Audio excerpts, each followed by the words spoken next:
Halo para sahabat otomotif dimanapun berada. Vlog kali ini bercerita mengenai DPSK Glory 560 to Suzuki XL7 ya. Belum lama ini memang saya baru saja melepas Glory 560 manual saya gitu kan. Soal harga ya, namanya harga second ya, tergantung antara penjual dan pembeli tentunya ya. Sebagai catatan bahwa ketika saya melepas 560 ini tidak ada isu yang signifikan ya. Tidak ada isu yang signifikan mengenai Glory 560 saya, tetap enak dikendarai gitu kan. Ketika saya lepas juga tidak ada problem gitu kan.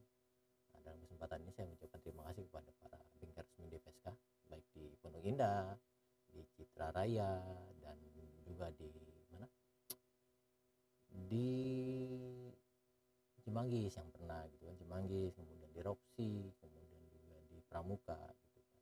Nah, buat Om Yosep, thank you, selama ini selalu support terhadap semua keluhan saya mengenai 560 gitu kan. Itu kan selalu support. Dan juga kepada teman-teman di Glowin, Glory Owners Indonesia, terutama Om Endras, Om Lukman, Om Steven, Om Mahin, dan juga om-om lainnya yang banyak kita saling berkomunikasi, saling bertukar, dan saya tetap ada di Glowin karena Glowin itu tidak lagi menjadi sebuah komunitas buat saya, tetapi juga menjadi sebuah keluarga baru buat saya, di mana kita bisa berbagi informasi, berbagi cerita gitu ya.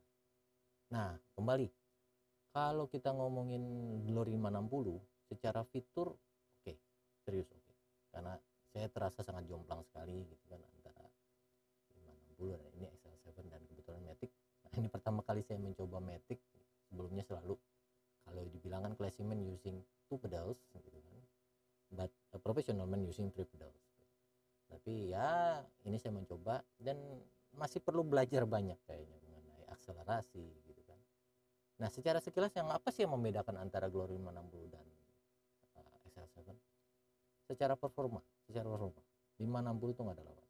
Kita bisa masuk di 100 kmpj hanya dengan RPM di 2000, sementara di XL7 ya effort lah ya di 2500 RPM, yang buat saya ini agak beda gitu kan. Jadi agak kayak aduh kok beda dikit gitu ya. Ya memang ada perbedaan. Kemudian juga secara fitur belum FPV gitu kan, masih rem tarik tangan gitu kan. Kemudian juga ketika biasanya saya kalau misalkan di Glory kan kalau panas kita buka kaca semua, ini nggak bisa, ini mesin hidupin mesin baru kaca bisa dibuka. Kemudian pintu belakang ya, bagasi belakang di Glory kan tanpa remote, kita tinggal angkat, kalau ini mesti dipencet remote-nya gitu kan. Jadi ada beberapa ya plus minus ya, setiap merek kendaraan pasti mempunyai plus dan minus tergantung bagaimana kita menyikapinya gitu. Kemudian apalagi ya, bangku Glory 50 nggak ada lawan sih, enak.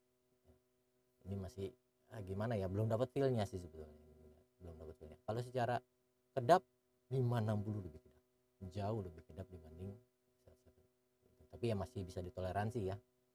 Suara dari luar itu nggak yang bu gitu, tapi masih bisa ditoleransi gitu. Saya belum bisa bicara banyak mengenai XL7 karena ini masih di kilometer 500-an, jadi saya belum bawa juga keluar kota. Nah, dan masih belajar gitu kan bagaimana cara mengendari Matic gitu kan, dan kebetulan ini Matic AT gitu kan. Kalau Matic CVT ya kita tahu lah seperti apa Matic CVT ya. Kalau AT ya mungkin bisa bilang Maticnya Matic badak gitu kan, jadi Matic badak. Jadi review singkat seperti itu, pengalaman saya berbagi informasi mengenai perpindahan ya, menjajal sebetulnya hybrid, kemudian juga Matic gitu kan ya. Kalau konsumsi BBM secara umum gitu ya, kalau 560 kan di 8 atau sampai 9 dalam kota ya, karena itu manual. Gak tahu kalau Matic karena saya belum pernah mencoba melakukan tes. Tapi kalau di XL7 ini 113 ya. Aduh, sesuatu yang aduh kok ya dalam tanda kutip menggembirakan gitu kan, yang masih kaum mendang-mending seperti saya ini kan 113 itu lumayan, apalagi masih masih bisa pertama gitu kan. Kalau Glory kan mau jos ya masih pakai pertama gitu kan. Nah, terakhir buat salam Om Ganto, sukses Om Ganto, pokoknya banyak belajar saya Om Ganto ya, salah satu grup Glory di Telegram yang banyak berbagi ilmu dan expert lah soal Glory.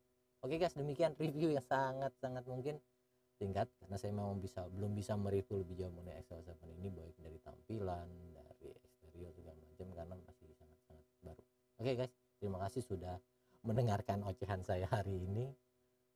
Buat teman-teman yang masih pegang Glory 560, tetap semangat, karena saya yakin juga ATPM dan Sokonindo juga akan tetap support ya, apalagi kemarin penjualan di GIAS 2024 kayaknya juga ada tembus 500, SPK sampai 600 kalau nggak salah gitu. Oke guys, thank you, makasih sudah menonton vlog ini sampai habis. Thank you.